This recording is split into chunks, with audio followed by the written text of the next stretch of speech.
Welcome to Colorado and Me. I'm your host, George Blaise. So much going on with this COVID-19 situation, but a lot of people really don't think about and realize that we're in one of the most significant election cycles coming up this year, and people are distracted at this point, but we need to stay educated. We need to stay informed and really need to be on top of what's going on because it's really, really going to count come November. Joining me right now is a voice that you should all be familiar with if you're not already, Stefan Tubbs, host of the Stefan Tubbs Show on 710 KNUS, 4 to 7 p.m. weekdays. Stefan, good to be with you.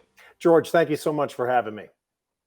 Well, first and foremost, before we jump into stuff, how have you been doing personally during this situation?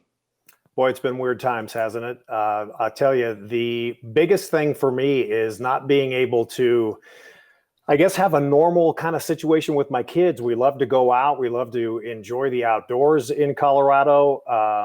There's been a time, at least a couple of months ago, will I do my radio show from home?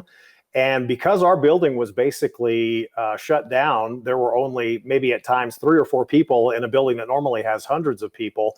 I decided use some common sense, use some precautions. And so I've been going into work every day. But, you know, my kids have both been impacted like everybody else across the country with high schoolers and in college. My son came back from Colorado State and is doing great. Really proud of both my kids for keeping up with their studies, but my high school junior, at least he's a junior. I feel so badly, and I know you probably concur, George, is boy, the class of 2020 with the no proms and no graduation walks, and no matter what happens in the end, it's not going to be normal like we had it. And I really feel for those kids and those families. Absolutely. I mean, you know, particularly if you're, you know, I have friends who have student athletes who like this was the year for them to shine and to get scholarships and get things going, and just them being able to try to navigate how to make sure that they have an opportunity to actually do what they had planned to do for the last 4 years of high school has been hard. I have a nephew that recently just got his bachelor's degree, and we're going to do a little parade for him this week just to acknowledge it, because there's been no acknowledgement of the fact that, you know, here's a guy who's maybe the 5th person in his entire family who's gotten a degree. It's an important thing, and not be able to actually acknowledge that achievement, it's really hard for us as a family. Oh, I feel for your family and so many others across the country. You know, we have had now more than 1,000 deaths from COVID-19 in Colorado. And that is obviously paling in comparison to, say, what New York State has gone through. But it's not only the impacts on just everyday things like going to the grocery store, going to take your kids to school, or, you know, back to school night for some coming up probably won't even happen in the new school year, if it even starts as normal here in Colorado, obviously in August. But I tell you, the fact that the world has changed, you know, so many people that call my show, George, they say, you know, we don't want a new normal. We don't want this to be the new normal. And to those people, I say, you know, what are you going to do? We have seen so much loss. And though I try to convey to my audience all the time, though those numbers may seem low, you know, only 20,000 or 30,000 cases, and across the globe, when you look at the death toll, only 1,000. That's not how I look at it. None of this is only. Each one of those individuals, those are people with families and friends and neighbors and coworkers and people that love them. And so many people across the globe, here in Colorado, here in the United States, are in mourning. And I don't want to ever forget that. The controversies are in, I think, how the response has been to reopen slowly but surely the country. But I'll never, ever take for granted the fact that we only had, say, 1,000 deaths in Colorado, because my heart breaks for those families. And it's interesting to watch as you see what's going on in various states and various cities where you have people really, really getting out there and protesting and really wanting to open back up and go back to work. And clearly, we want everyone to get back to work. And we can't really be at this level and sustain what's going on right now for very much longer without having a permanent impact on what America is and what our economy is. But at the same time, the science simply says if we can just hold on for a little longer, it might not be as bad as we think. And trying to find a balance there without politicizing things seems to be the most difficult part of this. Oh, I mean, you're exactly right. And The one thing that I know that frustrates me personally, and it frustrates my listeners on KNUS, and when I'm on social media, and every day I do a Facebook coffee club just to, say hey, and just kind of have a 10, 15 minute, 20-minute time for people to be together and just discuss things. The big issue, I think, for Colorado right now has been the lack of consistency. This governor just last week, obviously just a few days ago, met with President Trump in the White House.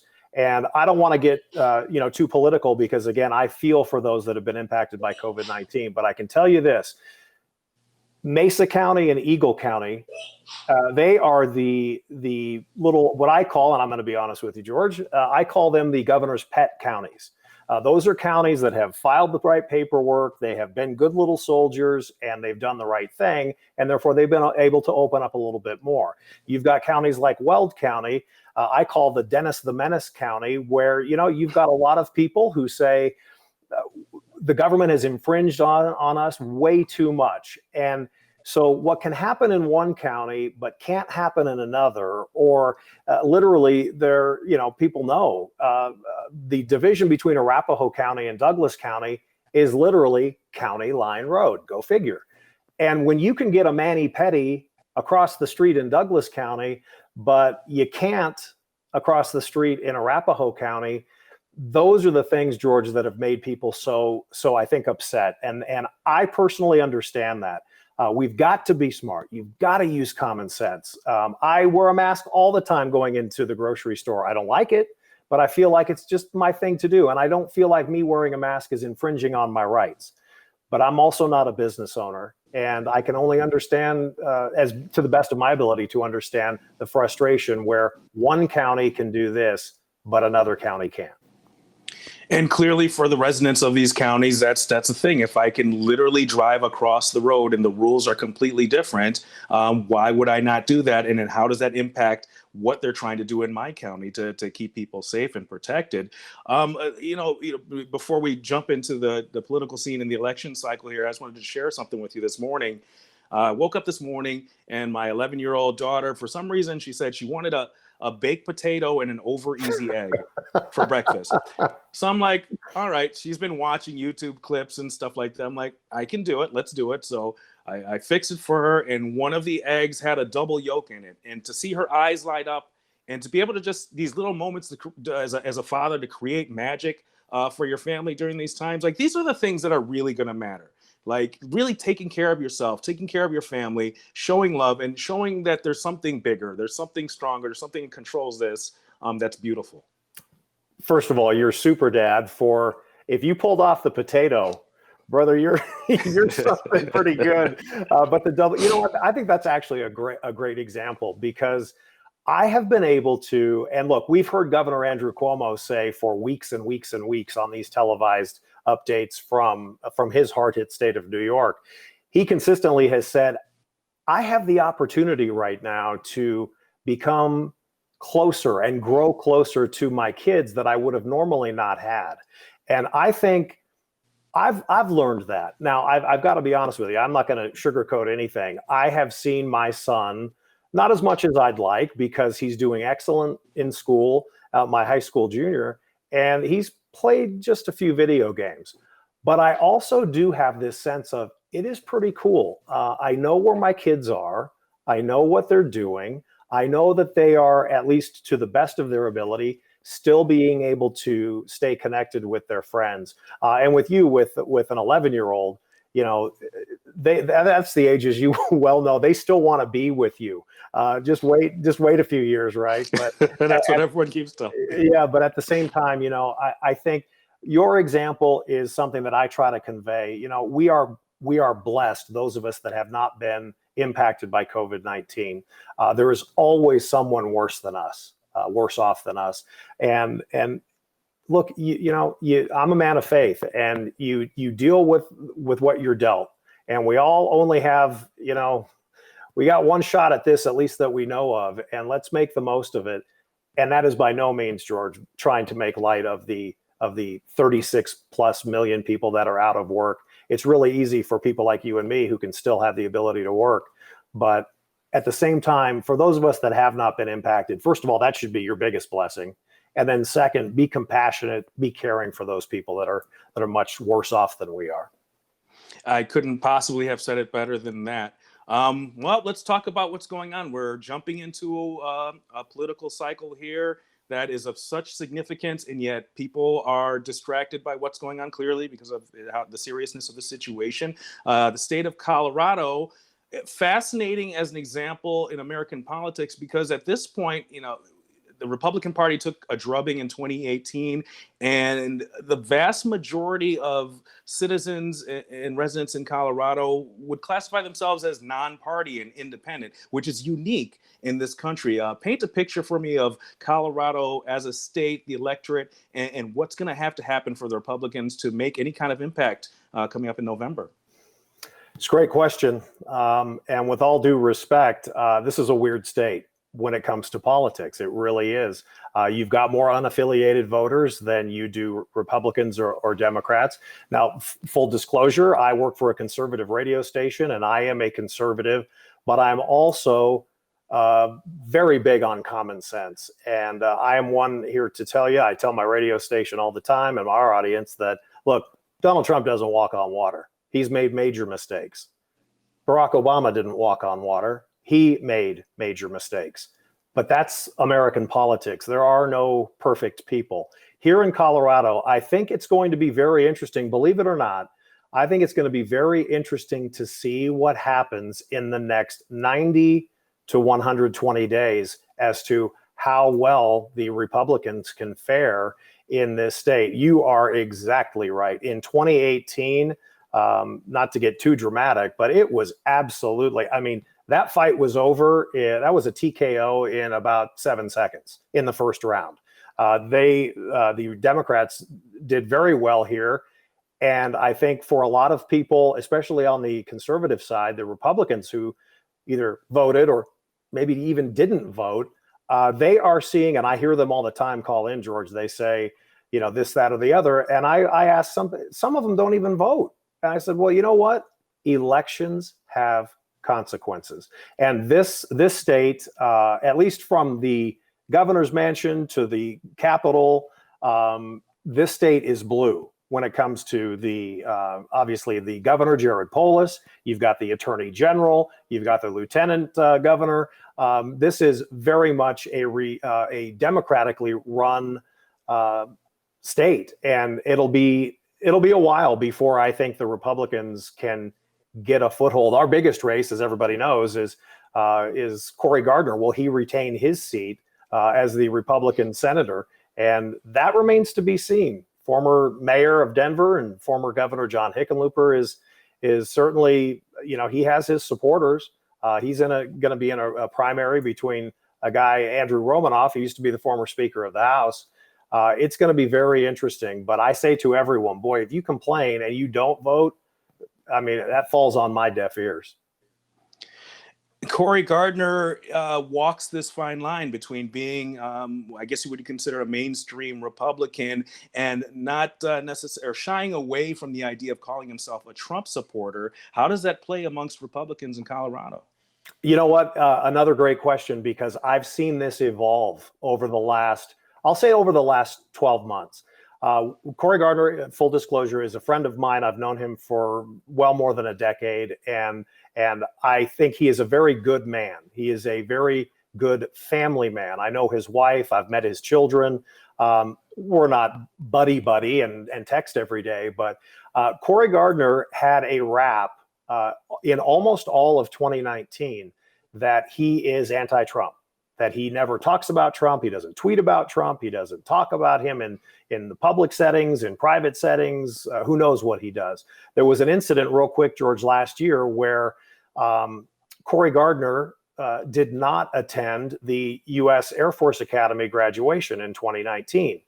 And well, the truth was, whether Republicans bought it or not, that's out of my control. And let me tell you, a lot of them didn't. Senator Gardner skipped that appearance when the president was in Colorado and had not made very many appearances at all. And Cory Gardner was eviscerated because he didn't show up. Fast forward over the course of maybe the fourth quarter of last year and into the first quarter of this year before coronavirus, there becomes this, and I had Cory Gardner on the show. Do you get along with Donald Trump? Do you like Donald Trump? And of course, there were always some political answers. But it was February 20th of this year where Donald Trump held his first rally. This was also in Colorado Springs. And the president highlighted Cory Gardner like I have not seen the president highlight a politician in years. The president gave a speech. There are 12, 13,000 people in this arena. And during the middle of the speech, he pivots and starts to talk about Cory Gardner, brings Senator Gardner up to speak in the middle of Donald Trump's speech. And regardless of your political affiliation, Donald Trump loves the spotlight. And to see him do that, I think that reinvigorated a lot of people supporting Cory Gardner.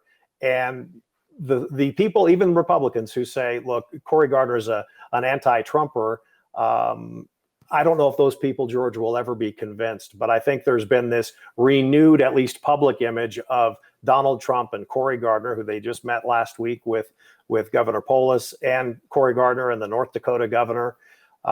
There's this renewed sense of, you know what, there may be a better relationship there than most Republicans in Colorado think. Well, Stefan, one of the things which I think you'd agree with me with is anybody who's going to the polls or getting involved in politics is that you always want to vote your personal best interests. I don't know, just jumping into ideology as the necessity of your vote is as important as making sure that you're getting, it's a transaction. Elections are transactional in that way. And one of the things that I know you've covered extensively over the last couple of years is taxpayers' Bill of Rights and the changes that are being made, amendments that are being made to that. If you could, for the audience, explain to them exactly what this is and what the changes that are coming up in these referendums are about.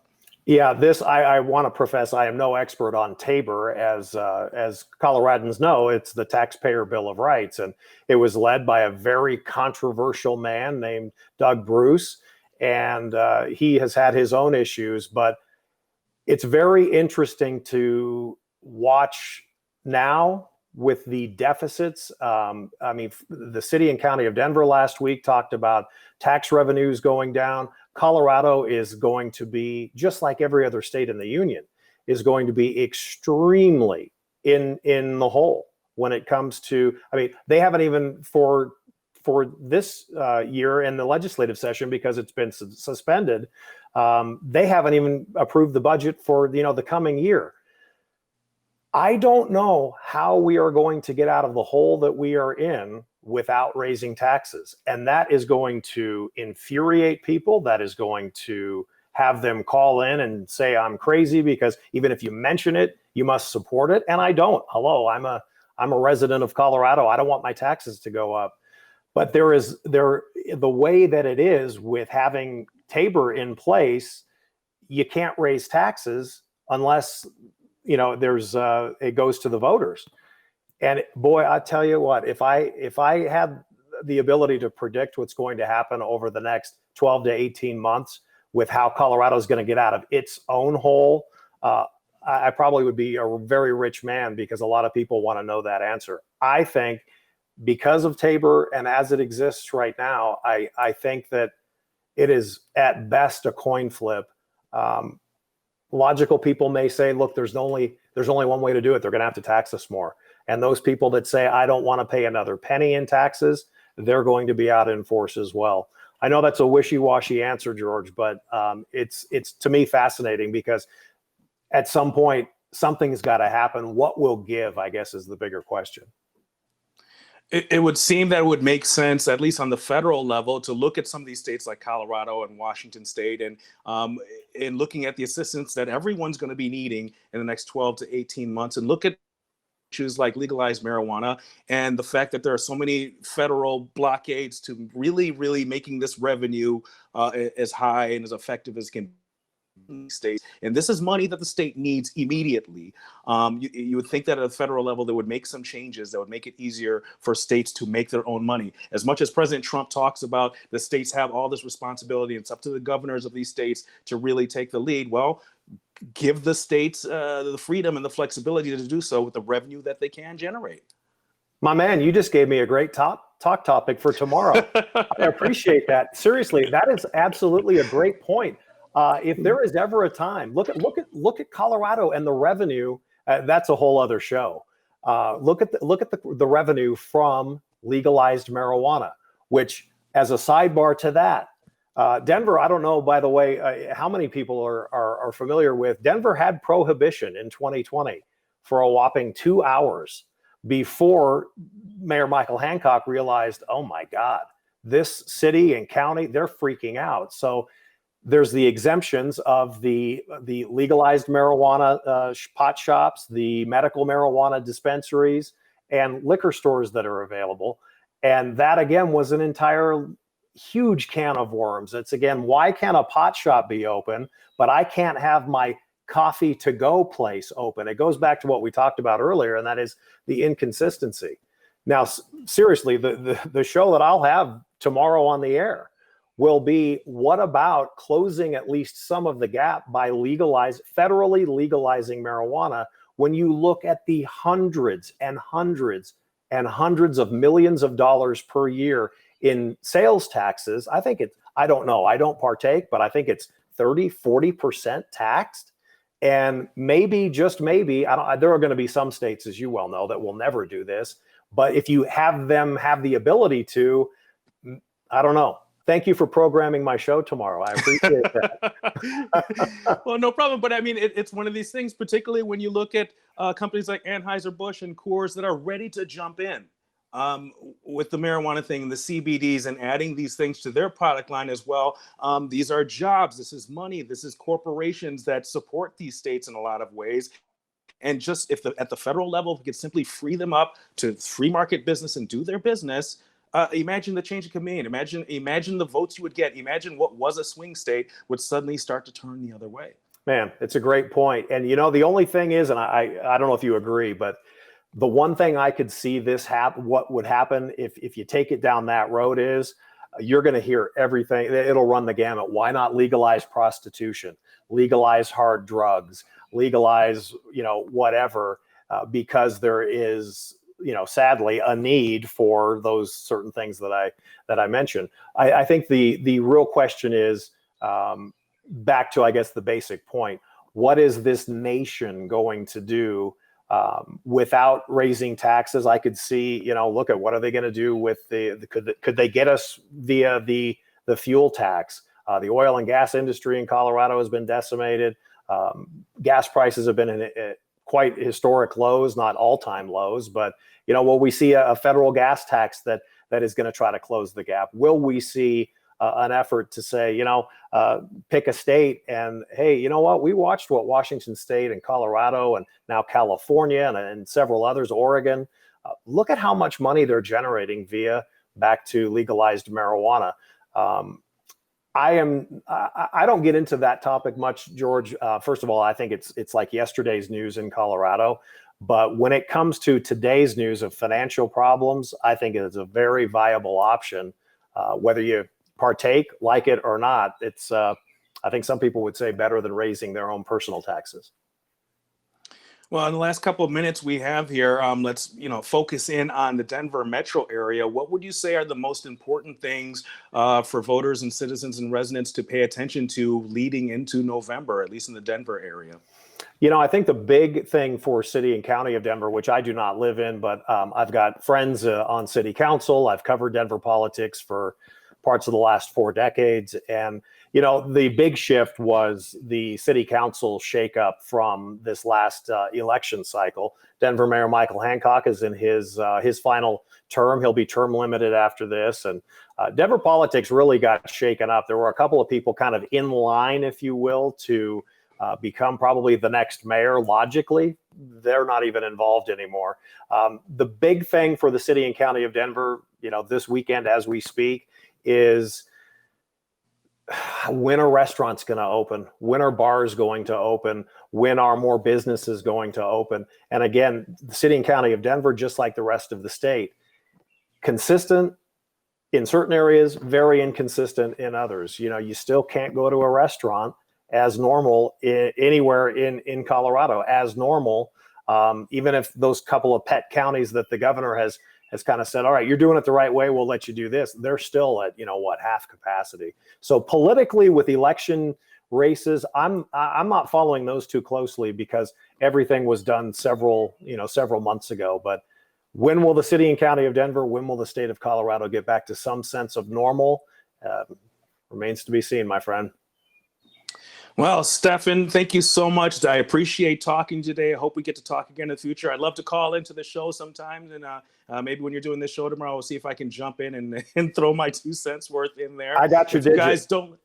Okay, fantastic. Stefan Tubbs, host of the Stefan Tubbs Show at 710 KNUS, 4 to 7 p.m. weeknights. Make sure you listen to him. Thank you so much, and God bless you and your family, and stay safe. And I hope to talk to you soon. Thank you, George, and good luck finding another double yolk egg. It'll be a while. I got to buy them in the big box. Take care. Take care. Thank you for watching. We'll see you next week right here on Colorado and Me.